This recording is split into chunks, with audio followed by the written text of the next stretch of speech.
Hello everyone, myself Dr. Aditya Gupta, currently pursuing my DM in Pediatric Oncology from AIMS New Delhi, having completed my MBBS and MD in Pediatric again from AIMS Delhi.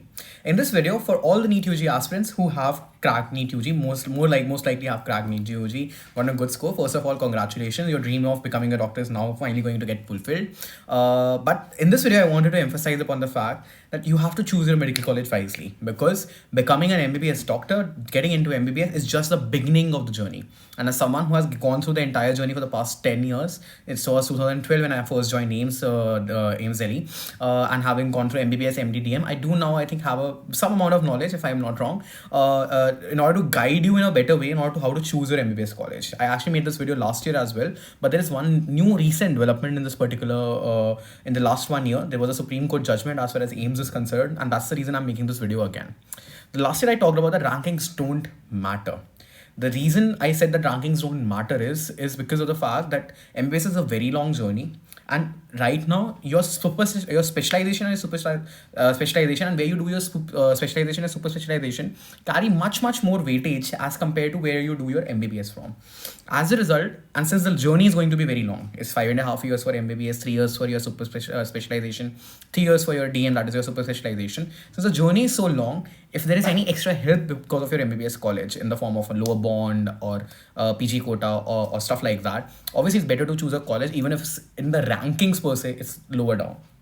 So I think choosing an MBBS college is dependent upon where you stay and the location of that particular college, whether there's an institutional PG quota or state quota, whether there's a bond as far as that particular part is concerned, and whether it's a government medical college or private medical college. And I'll take the example why I say that rankings don't matter. So while rank 1 is AIMS Delhi, still every year 2 or 3 students will not choose AIMS Delhi. They would rather choose JIPMER Pondicherry if they are ranked simply because they are from Tamil Nadu or from South. And obviously it's a very huge ask for someone from South to come all the way to Delhi, learn a new language. You have to learn Hindi if you come to AIMS Delhi in order to be able to interact with the patients during your MBBS.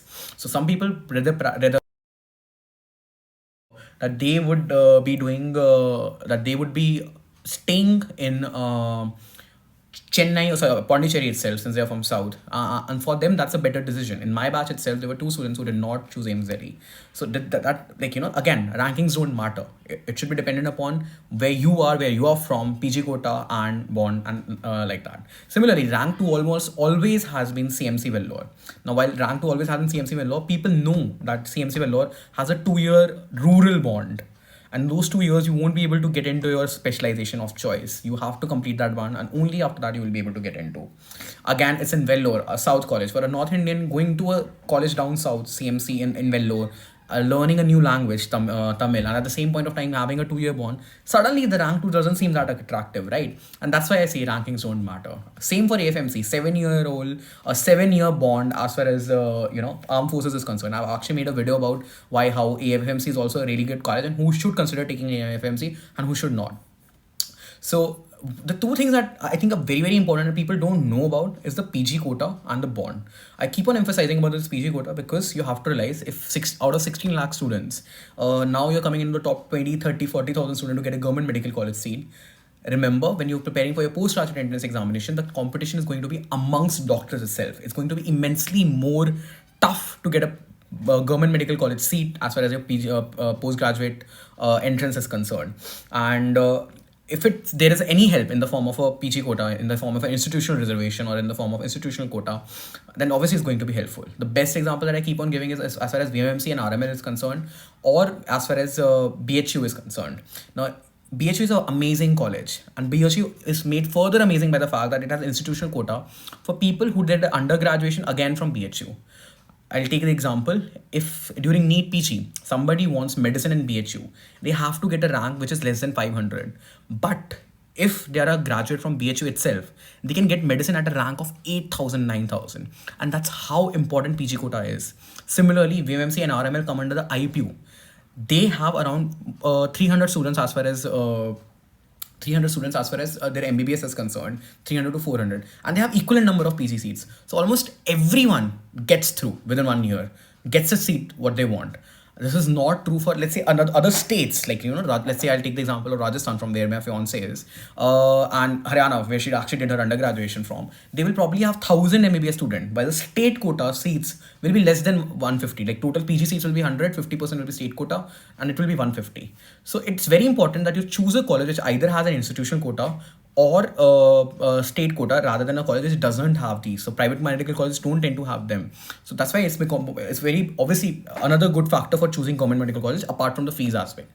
Now, another thing that I wanted to emphasize upon is bond. While KBGMU is a very, very respected college, let's say somebody is confused between KGMU and somebody is confused between BHU. I'll say go to BHU. KGMU has a 2-year bond.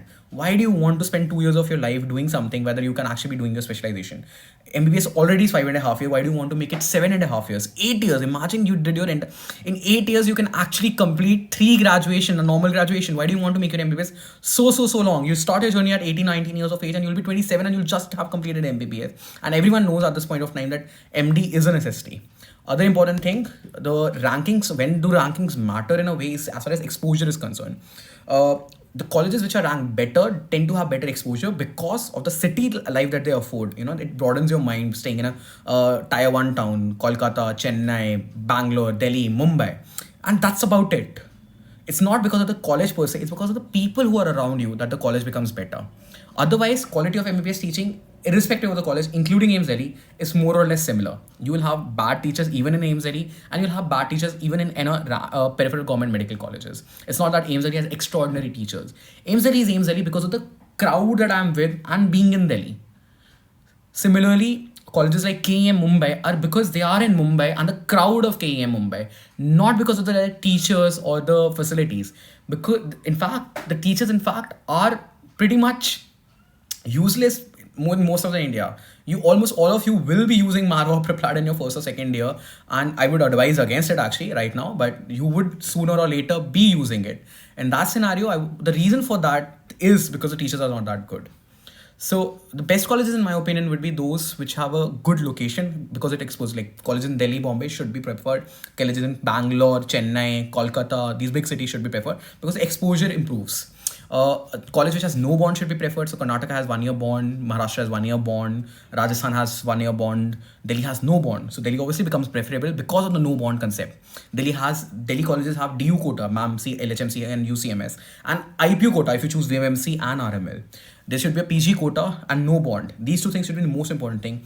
And obviously last, the hostels and the infrastructure. You would obviously, if you're moving away from home, it would be dependent that you would be better if you choose a college which has better hostel infrastructure.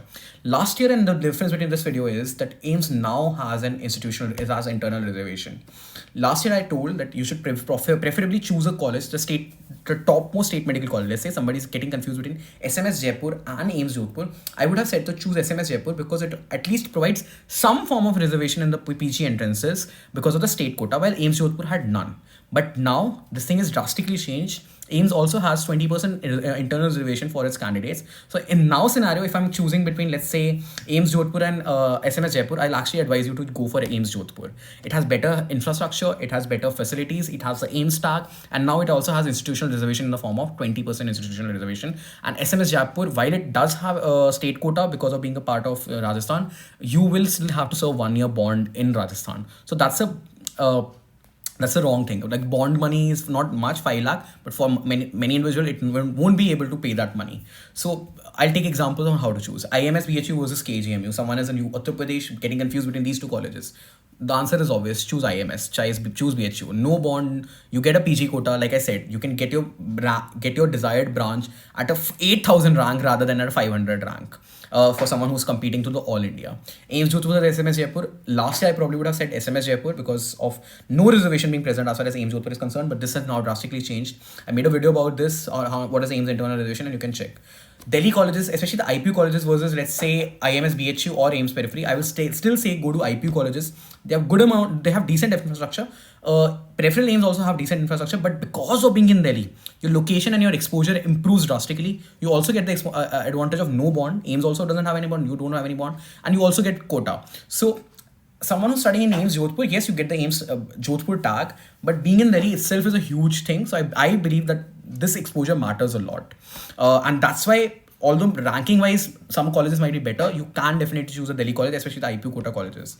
Let's say somebody is confused between is someone from Bhubaneswar or someone in Odisha confused between a old college like medical college Kolkata versus AIMS Bhubaneswar. AIMS Bhubaneswar now is definitely better because of the better infrastructure. It has come through a lot in the last 10 years, and at this point of time, AIMS Nation also has PG quota. So earlier, probably Medical College Kolkata, because of the best state medical college and it had this PG quota, you would probably be confused between AIMS Bhubaneswar and MCK. But now the choice is much clearer. AIMS Bhubaneswar is the better one. And again, let's say someone is just down south, and they're getting confused whether you go for Jipmer or Bangalore Medical College. Now, Bangalore Medical College has 1 year bond, and if you can adjust to Tamil, someone is not too far from your house, I would probably say you should go for Chipma. Okay, somebody's like, again, the best example as far as rankings don't matter is someone is from Delhi or someone is from North. You are getting UCMS in Delhi and you're getting Chipma. Obviously, I'll say get to UCMS. You get the Delhi exposure, you get the DU quota, and you also get to study in a really good college. Jipmer is so far away. You would have to learn a new language. Preferably for you, the ranking shouldn't matter. That you should actually consider choosing UCMS or even RML over Jipmer. Especially if you're a North Indian, going to Jipmer, down south, learning a new language is a huge task in itself. I hope I've made my point clear. Choose a college which has lower bond so that you don't have to exceed your MBBS journey beyond 5.5 years. Has a PG quota so that PG entrance becomes easier. Now AIMS also has internal reservation. At the same point of time, choose a college which gives you more exposure. Bigger cities obviously give you more exposure. And last but definitely not the least, depending upon where you are from. A North Indian going to South just for the better ranking is stupid. Similarly, a South Indian coming down to North to learn Hindi and everything is stupid simply because of a better ranking. The only exception to this rule probably is AIMS Delhi because it is the best. But even for that, every year 3 to 4 students are those who choose Jipma if they're from South rather than choosing AIMS Delhi. So that's how you decide your MBBS college. Take future into account. Don't just go by rankings. Thank you and have a nice day.